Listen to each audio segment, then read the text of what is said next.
ত্রয়োদশ জাতীয় নির্বাচনকে সামনে রেখে দেশে আমদানি করা আগ্নেয়াস্ত্রের সরবরাহ বাড়ছে।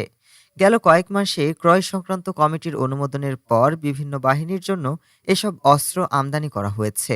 কাস্টমস সূত্রের তথ্য অনুযায়ী জানুয়ারির প্রথম 10 দিনে ঢাকা কাস্টমস হাউসে বিভিন্ন দেশ থেকে অস্ত্র ও গুলির 4টি চালান এসেছে। নির্বাচনকে সুষ্ঠু ও নিরাপদ করতে মাঠে থাকছে প্রায় 9 লাখ আইনশৃঙ্খলা বাহিনীর সদস্য। এর মধ্যে আনসার বাহিনীর সদস্য সংখ্যা সবচেয়ে বেশি, প্রায় 5.25 লাখ।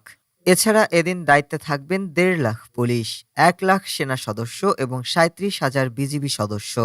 নিরাপত্তা জোরদারের অংশ হিসেবে আনসার বাহিনীর জন্য তুরস্ক থেকে আমদানি করা হয়েছে 12 বোর শটগান। গত 5 মাসে এ বাহিনীর জন্য এসেছে মোট 9টি অস্ত্রের চালান। গত নভেম্বরে 17,000 শটগান কেনার অনুমোদন দেওয়া হয়, যার ব্যয় ধরা হয়েছে 35 কোটি টাকা। পুলিশের জন্য আমদানি করা হয়েছে বুলেট সহ বিভিন্ন অস্ত্র।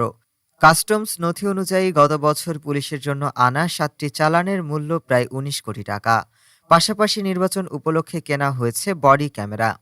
নিরাপত্তা বিশ্লেষকেরা বলছেন, অস্ত্রের পাশাপাশি বাহিনীগুলোর মধ্যে সমন্বয় ও দৃশ্যমান নিরাপত্তা ব্যবস্থা নিশ্চিত করাই হবে বড় চ্যালেঞ্জ। ডেস্ক রিপোর্ট, আজ বার্তা।